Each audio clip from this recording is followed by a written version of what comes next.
नाजरीन, आप देख रहे हैं रियासत का मशहूर व मकबूल यूट्यूब चैनल बज़्म आईना। वकील साहब पोस्ट सैयद कुदरतुल्लाह क़ादरी वकील साहब एक बार फिर करनूल की इंतहाई ज़रूरी अहम खबर के साथ आपके रूबरू हाजिर है। ख़बर ये है कि आज SDPA क़ायद शेख चांद बादशाह ने एक वीडियो जारी करते हुए बताया है कि गुज़िश्ता रोज़ रियासती हुकूमत ने जो बजट पेश किया है उसमें माइनॉरिटीज़ के लिए कुछ ख़ास नहीं किया। उन्होंने मुतालबा किया है कि हुकूमत ने इंतखाबात से कबल जो वादे किए थे उसे पूरे करने में मुकम्मल तौर पर नाकाम होती नज़र आ रही है। उन्होंने बताया कि दुल्हन स्कीम और माइनॉरिटीज़ के लिए लोन्स की जो बात कही गई थी उस पर भी अमल होता नज़र नहीं आ रहा। उन्होंने मुतालबा किया कि फ़ौरी तौर पर दुल्हन स्कीम और माइनॉरिटी लोन्स के लिए हुकूमत फ़ंड्स जारी करे और मुस्लिम अक़लियतों की तरक्की के लिए बड़े पैमाने पर काम करे। आप देखिए ये ख़ुसूसी रिपोर्ट। सैयद कुदरतुल्लाह क़ादरी वकील साहब को दीजिए इजाज़त। నిన్న రాష్ట్ర ప్రభుత్వం అసెంబ్లీలో ఈ ఏడాదికి సంబంధించి బడ్జెట్ను ప్రవేశపెట్టిందో రాష్ట్ర ఆర్థిక శాఖ మంత్రి అక్షరాల 3,32,000 కోట్ల బడ్జెట్ను ప్రవేశపెట్టడం జరిగింది. అయితే ఏవైతే కూటమి ప్రభుత్వం అధికారంలో రాకముందు ఏవైతే సూపర్ 6గా హామీలు ఇచ్చిందో దానికి సంబంధించి ప్రతి నిరుద్యోగికి 3,000 రూపాయలు నిరుద్యోగ భృతి ఇస్తామని హామీ ఇవ్వడం జరిగింది. అయితే 20 లక్షల మంది నిరుద్యోగ యువత ఈరోజు రాష్ట్రంలో నిరుద్యోగ భృతి కొరకు ఎదురు చూస్తున్నారు. అయితే ఈ బడ్జెట్ కేటాయింపులో అస్సలు భృతి యొక్క గతే లేకుండా, దాని ప్రస్తావనే లేకుండా పోయింది. దానికోసం న్యాయ పైసా కేటాయించలేదు. అదేవిధంగా ఆడబిడ్డ నిధి పేరుతో ప్రతి ఒక్కరికి 1,500 రూపాయలు ఇస్తాము మహిళలకు అని చెప్పడం జరిగింది. దాని ప్రస్తావన లేదు.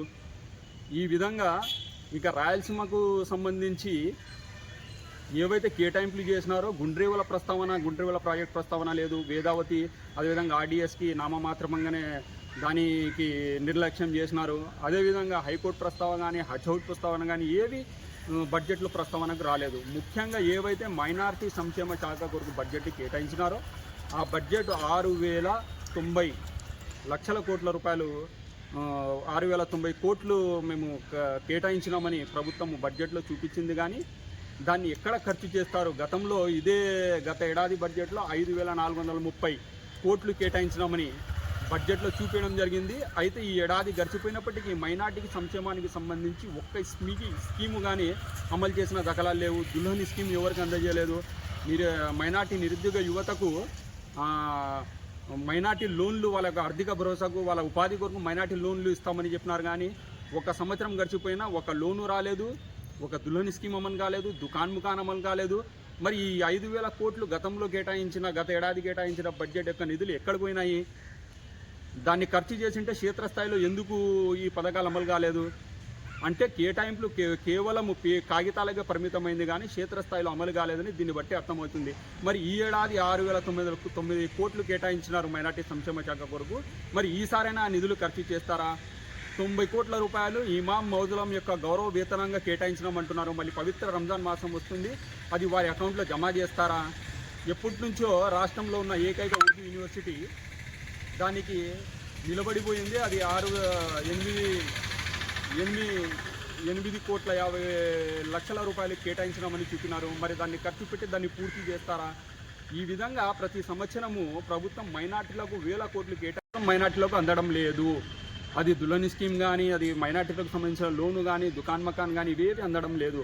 కాబట్టి ఈ సందర్భంగా మేము రాష్ట్ర ప్రభుత్వానికి డిమాండ్ చేసే పరిస్థితి ఏమంటే, గతంలో కూడా SDPI పార్టీ ఇదే డిమాండ్ చేసింది. ఈసారి కూడా మేము డిమాండ్ చేస్తున్న పరిస్థితి ఏమంటే, ఏవైతే మీరు మైనార్టీల కొరకు బడ్జెట్ను కేటాయిస్తున్నారో దాన్ని గత ఏడాది కేటాయించిన 5,000 కోట్ల రూపాయలు ఒక ఏడాదిలో ఎక్కడ ఖర్చు పెట్టినారో దానిపైన శ్వేతపత్రం విడుదల చేయాలి అని ఈ సందర్భంగా మేము డిమాండ్ చేస్తున్నాము. ఒకవేళ శ్వేతపత్రం రాష్ట్ర ప్రభుత్వం విడుదల చేయకుంటే ఈ కేటాయింపులు కేవలము మైనార్టీలకు మోసము, వాంఛనంగానే మేము భావిస్తాం.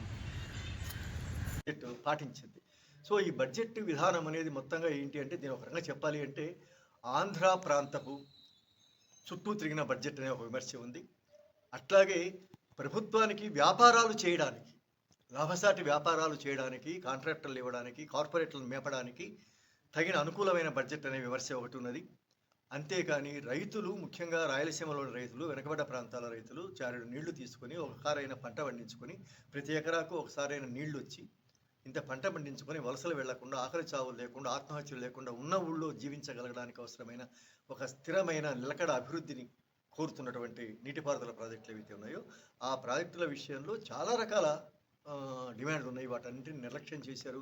ఇవి కాకుండా మేము మిగతా అవి ఇచ్చామని కూడా చెప్పడానికి చాలా ప్రయత్నం చేస్తారు. కానీ నికరంగా చెప్పదలుచుకుంటే రాయలసీమకు అభివృద్ధికి సంబంధించినటువంటి విషయాలు చూస్తే ఈ బడ్జెట్ చాలా రకాలుగా అన్యాయం చేసింది.